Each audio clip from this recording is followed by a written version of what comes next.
Amados, graça e paz, amém? Glória a Deus. Vamos abrir a palavra de Deus, o Evangelho de Cristo Jesus, segundo Mateus, capítulo 21. Estamos dando continuidade à semana passada.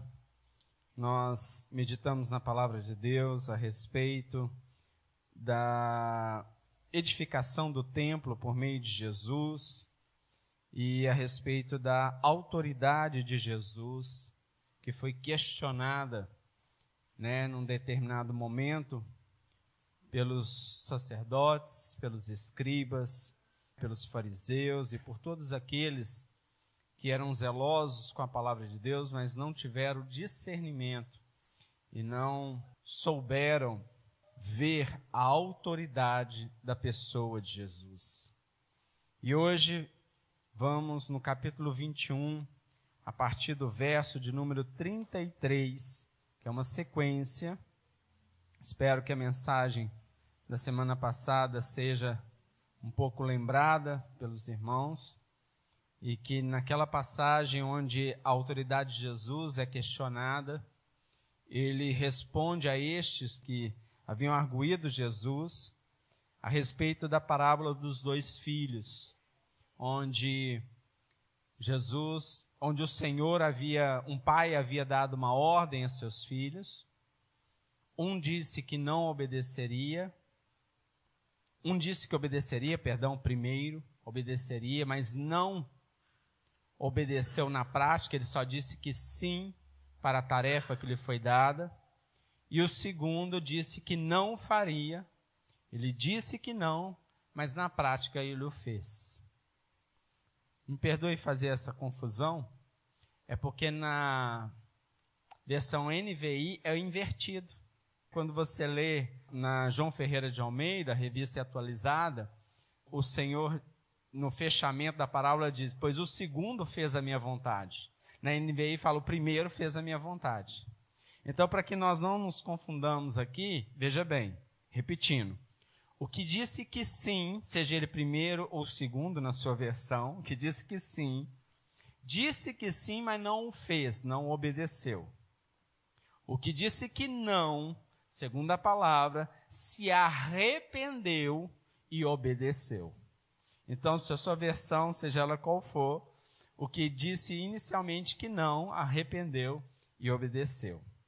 E ele continua falando para aqueles homens, tanto os sacerdotes do templo, quanto também aos escribas e aos fariseus, formando ali literalmente um sinédrio, um local de julgamento.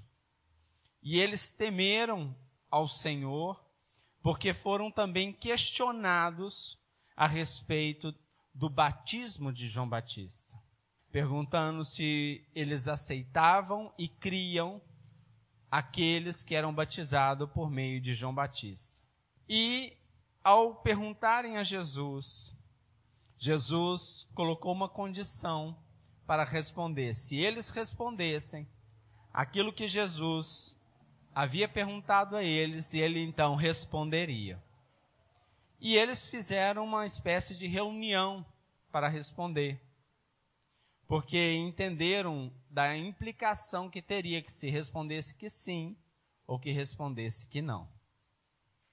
Porque se eles respondessem sim a respeito que criam do batismo através de João, eles estariam então dizendo que eles estariam errados e que João estaria fazendo a obra de Deus conforme o cumprimento da palavra de Deus.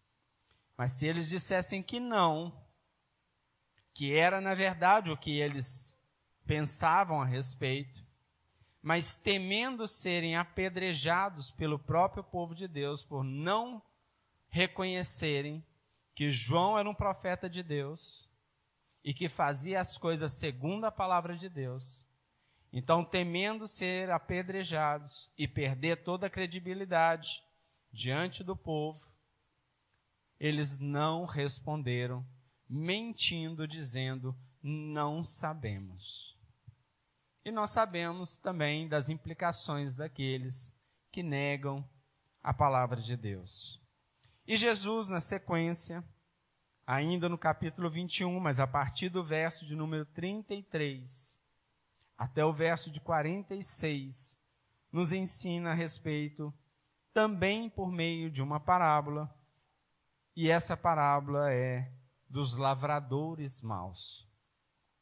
Diz assim a palavra de Deus, capítulo 21, a partir do verso 33. Atentai, noutra parábola.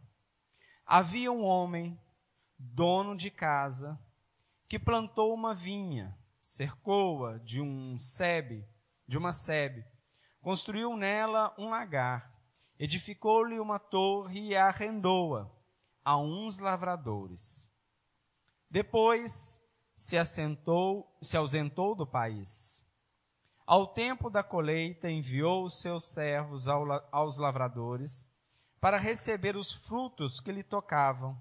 E os lavradores, agarrando os servos, espancaram a um, mataram a outro e a outro apedrejaram. Enviou ainda outros servos em maior número e trataram-nos da mesma sorte.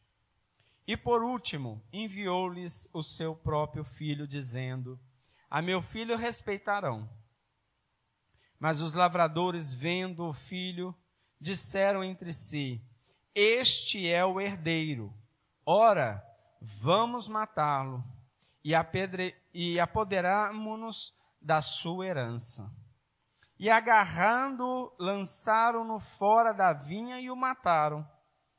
Quando, pois, vier o senhor da vinha, que fará aqueles lavradores? Responderam-lhe: fará perecer horrivelmente a estes malvados, e arrendaram a vinha a outros lavradores, que lhe remetem aos frutos nos seus devidos tempos. Perguntaram-lhes Jesus: nunca lestes nas Escrituras? A pedra que os construtores rejeitaram, essa veio a ser a principal pedra, angular. Isto procede do Senhor e é maravilhoso aos nossos olhos? Portanto, vos digo que o reino de Deus vos será tirado e será entregue a um povo que lhe produza os respectivos frutos. Todo o que cair sobre esta pedra ficará em pedaços, e aquele sobre quem ela cair ficará reduzido a pó. Os principais sacerdotes e os fariseus, ouvindo essas parábolas, entenderam que era a respeito deles que Jesus falava. E, contanto, buscassem prendê-lo. Temeram as multidões, porque estas o consideravam como profeta. Amém, queridos? Vamos entender um pouquinho. A respeito dessa casa, nós podemos pensar numa fazenda. Pense numa fazenda, num grande terreno, que tem boas produções, ou que tem potencialidade para boas produções. Mas o dono daquela terra, daquela grande terra, precisou se ausentar. Não sei se por necessidade ou por escolha. Mas ele decide se afastar daquele terreno. E se afastando do terreno, não pode dele cuidar. E para que aquela terra não fique vazia, sem cuidado e sem produtividade, ele faz um arrendamento. Agora, o que é um arrendamento? Eu já arrendei terras. Para quem não sabe, dos meus 15 anos aos 22 anos, eu fui apicultor. Apicultor é quem trabalha com cultivo de abelhas. E não só trabalhava como apicultor, mas eu trabalhava também numa clínica veterinária. E ali, com aquele trabalho, nós havíamos arrendado 5 fazendas. Isso não significa que nós éramos donos. Também não significa que nós havíamos arrendado todo o terreno da fazenda, mas somente o espaço que estava destinado àquele trabalho. Não era um aluguel, eu não tinha que pagar todos os meses independente da produtividade. Eu tinha um aluguel, sim, mas que estava relacionado à produtividade.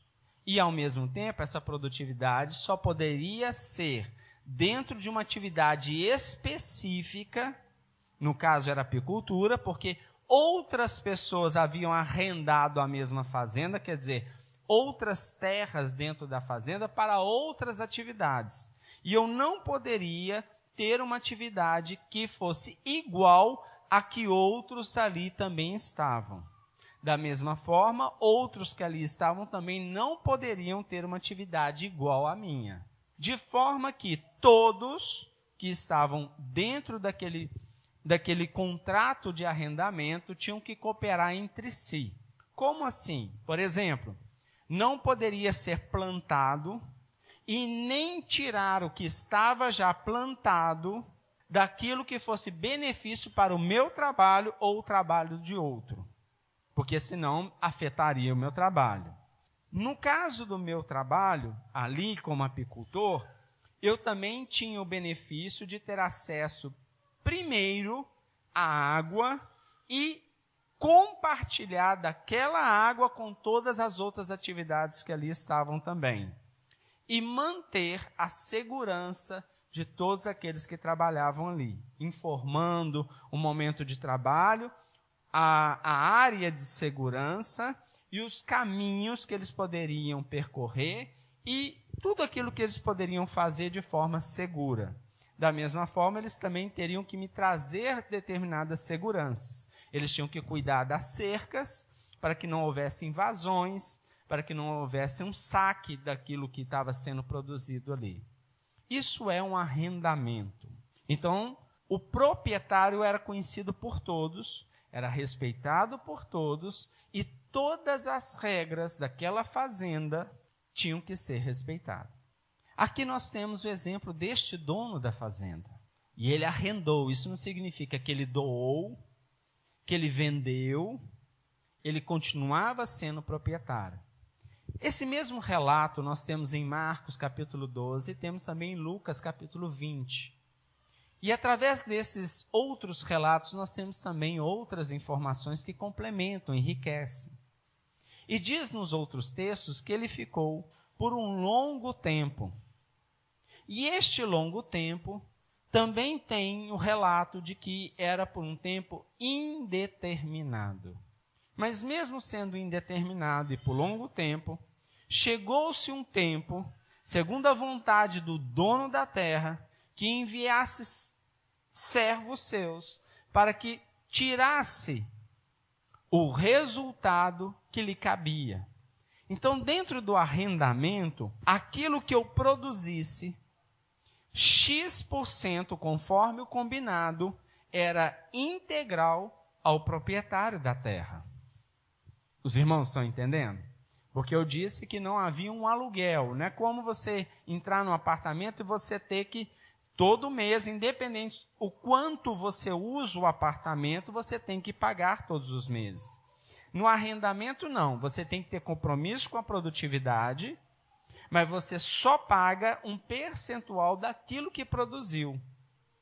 A pergunta é, por quê? Por causa do risco e das variantes que existem na produtividade. Por isso tem que ter uma cooperação. Por exemplo, ficou determinado, proibido o uso de produtos químicos em todas as atividades agrícolas que estavam ali também dentro do território daquela fazenda. Por quê? Porque iria contaminar e a contaminação iria ter como consequência a morte das abelhas que eu ali trabalhava. Então, da mesma forma que eles tinham regras, eu também tinha, e todos nós trabalhávamos em harmonia. Era do interesse de todos que, por exemplo, todas as vias de acesso fossem cuidadas. Então, se eu visse um problema nas vias de acesso, que eu cuidasse imediatamente, porque era benefício para todos. Da mesma forma, a segurança. Então, cada porteira passada dentro das divisões que haviam dentro, teriam que ser fechadas. qualquer pessoa estranha tinha que ser identificada e comunicada a existência ou a permanência daquela pessoa. Então, nós cuidávamos uns dos outros e do negócio dos outros e, ao mesmo tempo, tínhamos responsabilidade de dedicarmos à atividade e fim que nós tínhamos ali. Assim é o reino de Deus. Assim é o reino de Deus. Nós temos que cooperarmos uns com os outros. Nós somos um corpo. E da mesma forma, se cuidar das vias de acesso fosse somente a minha responsabilidade, aquilo pesaria muito sobre mim. Da mesma forma que se alguém ficasse responsável pelas cercas ou pela manutenção das cercas e eu não oferecesse ajuda, aquilo ficaria pesado sobre o outro. Sendo assim, por muitas vezes, não poucas, nós éramos chamados e chamávamos a outros para ajudarmos mutuamente naquilo que era necessário. Quantas vezes eu pedi emprestado o trator? Quantas vezes eles me serviram com trator? Me serviram com animal para ajudar? Ou no transporte, ou numa carga, ou no que é que seja? Quantas vezes nós também nos desprendemos para salvar um animal, para buscar um animal que fugiu, ou para ajudar em alguma outra coisa a desentupir a bomba que puxava água, a carregar coisas, suprimentos, a dar carona, a levar alguém, a buscar alguém. Agora, o mais bacana de tudo é que ele, geralmente, quando as pessoas que ali arrendavam os espaços colhia dos bons frutos, além de cumprir com a sua responsabilidade. E eu fazia questão de chamar testemunhas para que eles vissem quanto nós produzimos, para que não houvesse sombra de dúvida que nós estávamos pagando ao dono da fazenda o que lhe cabia. Nós também compartilhávamos entre nós. Isso era muito bom. Quantas vezes eu voltei para casa com um carro cheio de cenoura, de hortaliças, de legumes que eu não plantei, que eu não cuidei. Quantas vezes eu voltei para casa com leite tirado na hora, com queijo, com uma carne. Quantas vezes eles voltaram para suas casas com o mel que eu havia colhido. Quantas vezes eu, saindo de Belo Horizonte, indo até lá, levamos roupa, calçados. Assim é o reino de Deus. Jesus estava falando a respeito disso. A palavra de Deus, ela é bênção, ela é encorajadora. Ela é uma palavra de exortação, de ensino para aqueles que temem a Deus. Mas ela é também, acima de tudo, uma palavra de juízo para aqueles que não temem a Deus. E aqui, tanto os sacerdotes, quanto escribas, quanto fariseus e quanto também o povo de Deus, eles estavam tendo uma lição muito dura, mas uma verdade absoluta e acesso à graça maravilhosa de Jesus por meio da justiça de Deus. Se pensarmos na justiça de Deus, como nos dias de hoje nós pensamos em justiça, justiça, justiça. A justiça de Deus se chama Jesus. Essa nós já conhecemos. Mas nós também, e todos aqueles que viveram nessa terra, conhecerão também o juízo de Deus. Ao lermos essa palavra acerca de Deus, nós temos 3 pontos importantes. Primeiro, ela fala acerca de Deus, ela nos ensina a respeito de Deus. E nos ensinando acerca de Deus, nós temos 3 pontos. Muito obrigado. Primeiro, ele confia, Deus confia aos homens aquilo que lhe pertence. Já parou para pensar nisso? Aquele homem era dono da fazenda, mas ele confiou em homens. No arrendamento é necessário confiança, porque você pode produzir e não tem ninguém te fiscalizando o tempo integral. Mas nós sabemos que nós temos um Deus que tudo sabe, e que se formos corresponder à justiça de Deus, assim como ele se manifestou a nós a sua justiça. Nós não só faremos o que é certo, mas faremos além do que é certo. Porque o Senhor Jesus foi muito, muito misericordioso conosco. Essa foi a justiça de Deus. Nós também sabemos que Deus foi paciente. Ele mandou primeiro um grupo de servos, depois ele mandou um segundo grupo maior que o primeiro, e depois ele mandou o seu próprio filho. Ele poderia ter mandado, conhecendo o coração daqueles homens, já o juízo. Ele poderia ter mandado a nós, antes de conhecermos a sua justiça, o juízo. Mas ele nos mandou Jesus. Mas nós sabemos que ele é juízo e haverá um julgamento. Existe um tribunal e um reto juiz. E ele julgará a todos. A respeito dos homens, que é o segundo ponto, nós podemos nos sentir privilegiados de sermos chamados por participarmos dessa obra. E o Senhor tem confiado algo especial a cada um de nós. E por que não dizer a cada comunidade onde Deus tem nos plantado? E a respeito disso, nós iremos responder. Apesar de termos privilégios de estarmos aqui, nós também temos responsabilidades com essa comunidade que está à nossa volta. Isso é muito sério. Responsabilidade com aqueles da nossa casa. Responsabilidade com aqueles que estão à nossa volta, à nossa vizinhança. Responsabilidade com aqueles com quem nós trabalhamos, com quem nós convivemos, com quem nós nos relacionamos, com quem ou com todos aqueles com quem Cristo tem permitido, por um propósito muito específico, de encontrar conosco. Qual o propósito? Para que eles encontrem Cristo em nós e através de nós. Também temos aqui a respeito do homem a questão da liberdade com suas ações, mas também não diferente com a responsabilidade que temos da forma que usamos a nossa liberdade em Cristo Jesus. Nós somos livres em Cristo. Isso é bom de proclamar e de dizer, inclusive de comemorar. Mas nós somos livres também a respeito da sua obra. Mas a obra não é uma convocação? Sim, sim. É uma convocação. E ele tem chamado os seus filhos. Na parábola anterior nós vimos que um disse não, mas se arrependeu e obedeceu. E outro disse sim prontamente, mas na prática nada fez. Qual dos dois verdadeiramente obedeceu a Deus e entrou no seu reino segundo a palavra de Deus? Às vezes religiosamente nós dizemos muitas coisas. Às vezes religiosamente nós nos posicionamos. Mas o Senhor quer o nosso coração integralmente. Pois nós podemos errar, dizer não para algumas coisas que deveríamos dizer sim.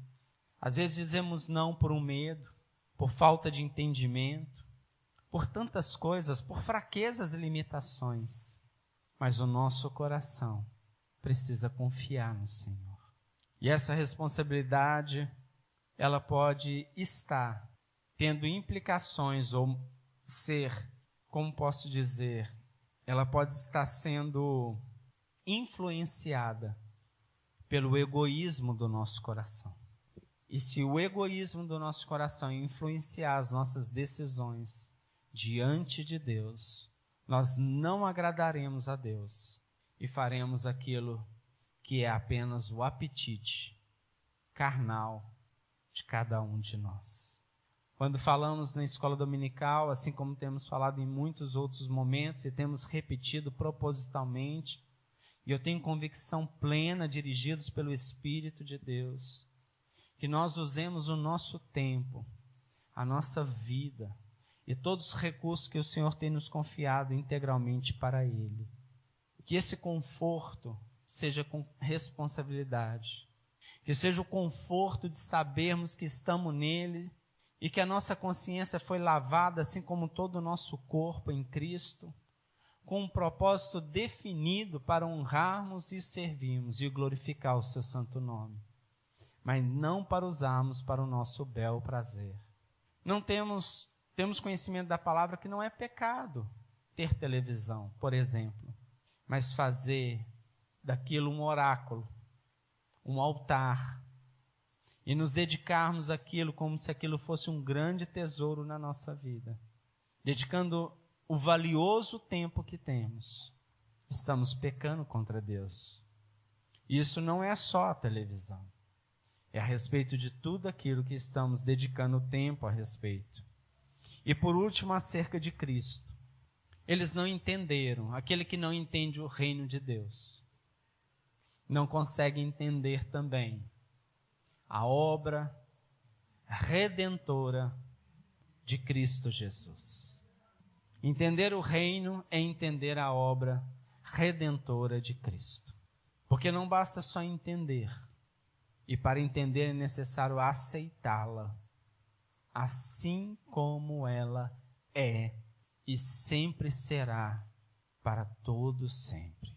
O que aqueles homens estavam fazendo, aqueles religiosos estavam fazendo, era negar a Cristo, a justiça de Deus.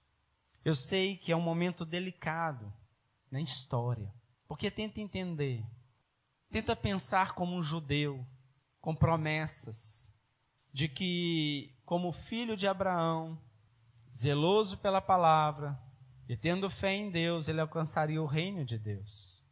Mas agora, o que Jesus está dizendo a cada um deles, é que se não cresce no Filho, e não aceitasse a sua obra redentora, não teria lugar no reino de Deus. Difícil, difícil. E aqueles que já haviam se perdido pelo pecado, tomados pelo pecado, tomados pelas suas ganâncias, viram a obra de forma inversa, achando que matando o filho do dono da fazenda, poderia então tomar por saque aquela terra. Ninguém tomará o reino de Deus por meio de um saque. O que significa um saque? Tomar de forma ilegal, ilegítima. Qual é a única forma de termos acesso ao reino de Deus? De forma legítima, através de Jesus e através da obra da cruz. Todas as pessoas que não aceitassem essa verdade não teriam acesso ao reino de Deus. Se não aceitarmos, não teremos herança com Ele. Se nós acharmos que os ritos, assim como teremos agora, nesse instante, a ceia do Senhor, se pensarmos que é pelo proceder mecânico ou pela mecânica, não entendemos a palavra da verdade. Mas se nós entendermos que foi pela misericórdia, mediante a bondade de Deus,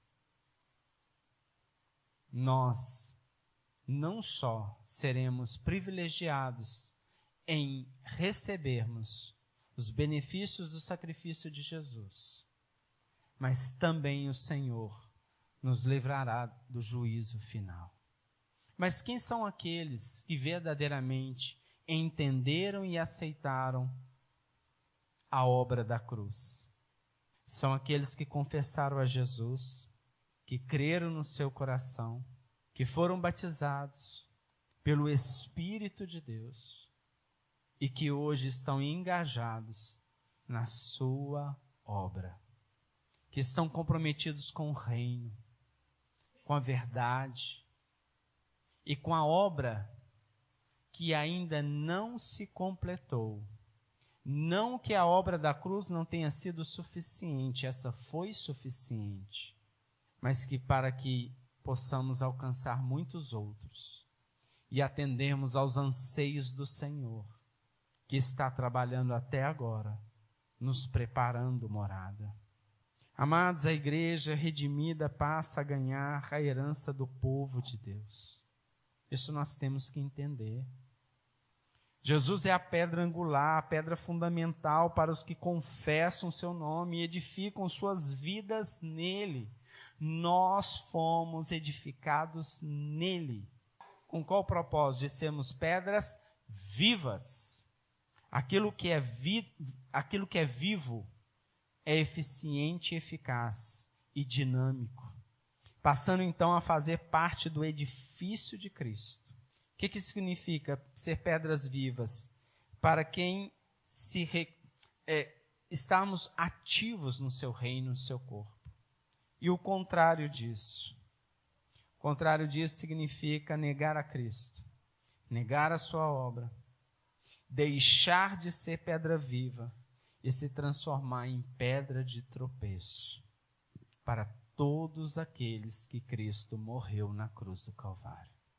Que o Senhor tenha de misericórdia das nossas vidas, nos livre de sermos pedra de tropeço, mas que sejamos na vida uns dos outros pedras vivas, edificados nele, trabalhando nele e para ele, e ele trabalhando em nós, sendo nós hoje, nele e para ele, uma só pessoa.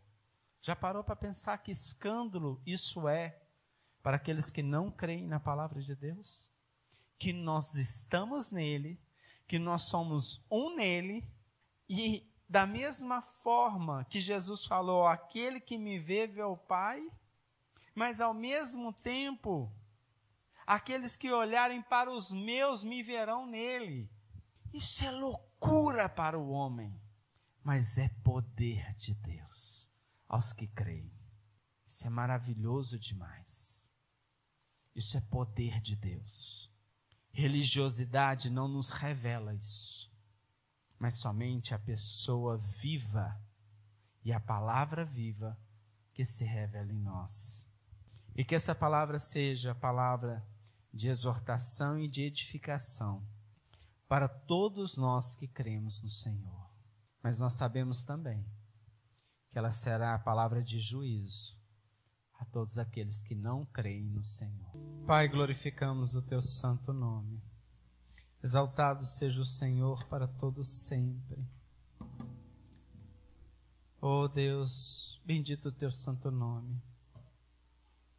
Que o amor de Deus, o nosso Pai, a graça redentora do nosso Senhor, único e suficiente Salvador da nossa vida, Jesus Cristo, e as doces consolações do Espírito Santo de Deus, seja com todo o povo de Cristo, todo o corpo de Cristo, toda a igreja de Jesus Cristo na face da terra, até a vinda gloriosa do nosso Redentor e Salvador, Jesus de Nazaré. Amém. Amém, amados. Deus abençoe a todos. Tenham todos uma semana muito abençoada, cheio do amor, cheio da graça. Amém?